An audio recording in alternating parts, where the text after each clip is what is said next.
السلام علیکم۔ اعوذ باللہ من الشیطان الرجیم، بسم اللہ الرحمن الرحیم۔ اہمیت نماز۔ رسول اللہ صلی اللہ علیہ وسلم نے ارشاد فرمایا، ان اول ما یحاسب الناس یوم القیامت من اعمالہم الصلاۃ۔ تحقیق قیامت کے دن لوگوں کے اعمال میں سب سے پہلے نماز ہی کا حساب ہوگا۔ حضرت ابن مسعود رضی اللہ عنہ فرماتے ہیں، میں نے رسول اللہ صلی اللہ علیہ وسلم سے سوال کیا کہ اللہ تعالیٰ کو کون سا عمل زیادہ محبوب ہے؟ آپ نے فرمایا، وقت پر نماز پڑھنا۔ میں نے کہا، پھر کون سا؟ آپ نے فرمایا، ماں باپ کے ساتھ نیک سلوک کرنا۔ میں نے کہا، پھر کون سا؟ آپ نے فرمایا، اللہ کے راستے میں جہاد کرنا۔ رسول اللہ صلی اللہ علیہ وسلم نے فرمایا، نماز کے بارے میں اللہ سے ڈرو، نماز کے بارے میں اللہ سے ڈرو، نماز کے بارے میں اللہ سے ڈرو۔ آدمی اور شرک کے درمیان نماز ہی حائل ہے، نماز دین کا ستون ہے۔ قیامت کے دن جب اللہ تعالیٰ بعض دوزخیوں پر رحمت کرنے کا ارادہ فرمائے گا تو فرشتوں کو حکم دے گا کہ وہ دوزخ سے ایسے لوگوں کو باہر نکال لیں جو اللہ کی عبادت کیا کرتے تھے۔ فرشتے انہیں نشان سجدہ سے پہچان کر دوزخ سے نکال دیں گے، کیونکہ سجدہ کی جگہوں پر اللہ تعالیٰ نے دوزخ کو حرام کر دیا ہے، وہاں آگ کا کچھ اثر نہ ہوگا۔ سب سے افضل عمل اول وقت پر نماز پڑھنا ہے۔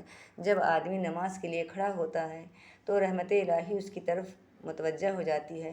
میرے پاس جبرائیل علیہ السلام آئے اور کہنے لگے، اے محمد صلی اللہ علیہ وسلم، خواہ کتنا ہی آپ زندہ رہیں، آخر ایک دن مرنا ہے، اور جس سے چاہیں کتنی ہی محبت کریں، آخر ایک دن جدا ہو جانا ہے، اور آپ جیسا بھی عمل کریں اس کا بدلہ ضرور ملنا ہے۔ اور اس میں کوئی تردد نہیں کہ مومن کی شرافت تہجد کی نماز میں ہے، اور مومن کی عزت لوگوں کے مال سے استغنا برتنے میں ہے۔ رسول اللہ صلی اللہ علیہ وسلم فرماتے ہیں، میں نے خواب میں اپنے بابرکت اور بلند قدر پروردگار کو بہترین صورت میں دیکھا۔ پس اس نے کہا، اے محمد۔ میں نے کہا، اے میرے رب، میں حاضر ہوں۔ اللہ نے فرمایا، مقرب فرشتے کس بات میں بحث کر رہے ہیں؟ میں نے کہا، میں نہیں جانتا۔ اللہ نے 3 بار پوچھا، میں نے ہر بار یہی جواب دیا۔ پھر میں نے اللہ کو دیکھا کہ اس نے اپنا ہاتھ میرے کندھوں کے درمیان رکھا، یہاں تک کہ میں نے اللہ تعالیٰ کی انگلیوں کی ٹھنڈک اپنی چھاتی کے درمیان محسوس کی۔ اللہ کا ہاتھ اور انگلیاں دراصل اللہ تعالیٰ کی صفات ہیں، ان کی کیفیت ہم نہیں جانتے۔ ہم انہیں مخلوق کے ہاتھ اور انگلیوں سے تشبیہ نہیں دیتے، بلکہ دیگر غیبی امور کی طرح اللہ کی ان صفات پر بھی ایمان بالغیب رکھتے ہیں۔ الحمدللہ۔ پھر میرے لیے ہر چیز ظاہر ہو گئی اور میں نے سب کو پہچان لیا۔ پھر فرمایا، اے محمد۔ میں نے کہا، میرے رب، میں حاضر ہوں۔ اللہ نے فرمایا، مقرب فرشتے کس بات میں بحث کر رہے ہیں؟ میں نے کہا، کفارات، گناہوں کا کفارہ بننے والی نیکیوں کے بارے میں۔ اللہ نے فرمایا، وہ کیا ہیں؟ میں نے کہا، نماز با جماعت کے لیے پیدل چل کر جانا، اور نماز کے بعد مسجدوں میں بیٹھنا، اور مشقت، سردی یا بیماری کے وقت پورا وضو کرنا۔ اللہ تعالیٰ نے فرمایا، اور کس چیز میں بحث کر رہے ہیں؟ میں نے کہا، درجات کی بلندی کے بارے میں۔ اللہ نے پوچھا، وہ کن چیزوں میں ہے؟ میں نے کہا، لوگوں کو کھانا کھلانے، نرم بات کرنے، اور رات کو نماز پڑھنے میں جب لوگ سو رہے ہوں۔ پھر اللہ تعالیٰ نے فرمایا، اپنے لیے جو چاہو دعا کرو۔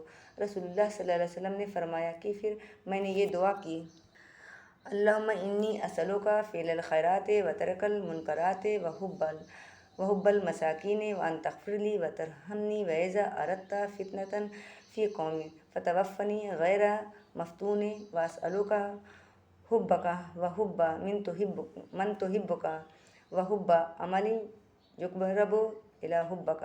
اے اللہ، میں تجھ سے سوال کرتا ہوں نیکوں کے کرنے کا اور برائیوں کے چھوڑنے کا، اور مسکینوں کے ساتھ محبت کرنے کا، اور یہ کہ تو مجھے بخش دے اور مجھ پر رحم کر، اور اگر تیرا کسی قوم کو آزمائش میں ڈالنے کا ارادہ ہو تو مجھے آزمائش سے بچا کر موت دے دینا۔ اور میں تجھ سے تیری ہر اس شخص کی محبت مانگتا ہوں جو تجھ سے محبت کرتا ہے، اور میں تجھ سے وہ عمل کرنے کی توفیق مانگتا ہوں جو مجھے تیری محبت کے قریب کر دے۔ نبی اکرم صلی اللہ علیہ وسلم نے فرمایا، میرا یہ خواب حق ہے، پس اس کو یاد رکھو اور دوسرے لوگوں کو بھی یہ خواب سناؤ۔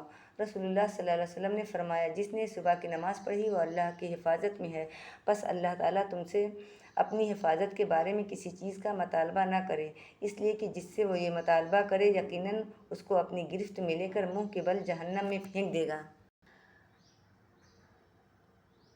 مطالبے کا مطلب یا تو نماز میں کوتاہی پر مطالبہ و مواخذہ الہی سے ڈرانا ہے، یا فجر کی نماز پڑھنے والے سے تعرض کرنے کی صورت میں مطالبہ و مواخذہ الہی سے ڈرانا ہے۔ حضرت ابن عباس رضی اللہ عنہ سے روایت ہے کہ رسول اللہ صلی اللہ علیہ وسلم نے فرمایا، امنی جبریل علیہ السلام عند البیت مرتین فصلی بی الظہر حین زالت الشمس وکان قدر الشراق وصلی بی العصر حین کان ظلہ مثلہ وصلی بی یعنی المغرب حین افطر الصائم وصلی بی العشاء حین غاب الشفق وصلی بی الفجر حین حرم الطعام والشراب علی الصائم فلما کان الغد صلی بی الظہر حین کان ظلہ مثلہ وصلی بی العصر حین کان ظلہ مثلہ وصلی بی المغرب حین افطر الصائم وصلی بی العشاء الی ثلث اللیل وصلی بی الفجر فاسفر۔ خانہ کعبہ کے پاس جبرائیل علیہ السلام نے میری امامت کی، پس مجھے ظہر کی نماز پڑھائی اور مجھے عصر کی نماز پڑھائی اور مجھے مغرب کی نماز پڑھائی اور مجھے عشاء کی نماز پڑھائی اور مجھے فجر کی نماز پڑھائی۔ مختصر مفہوم امامت جبرائیل علیہ السلام کی اس حدیث سے معلوم ہوا کہ نماز کا درجہ اتنا بلند، اس کی اہمیت اللہ کے نزدیک اتنی اعلیٰ و ارفع اور اسے مخصوص ہیئت، مقررہ قاعدہ متعینہ ضابطوں اور نہایت خشوع و خضوع سے ادا کرنا اس قدر ضروری ہے کہ اللہ تعالیٰ نے تعلیم امت کے لیے جبرائیل علیہ السلام کو ہادی عالم صلی اللہ علیہ وسلم کے پاس بھیجا۔ جبرائیل نے اللہ کے حکم کے مطابق رسول اللہ صلی اللہ علیہ وسلم کو نماز کی کیفیت، ہیئت، اس کے اوقات اور اس کے قاعدے سکھائے، اور پھر آپ جبرائیل کے بتائے اور سکھائے ہوئے وقتوں، طریقوں، قاعدوں اور ضابطوں کے مطابق نماز پڑھتے رہے اور امت کو بھی حکم دیا، تم اس طرح نماز پڑھو جس طرح تم مجھے نماز پڑھتے دیکھتے ہو۔ السلام علیکم۔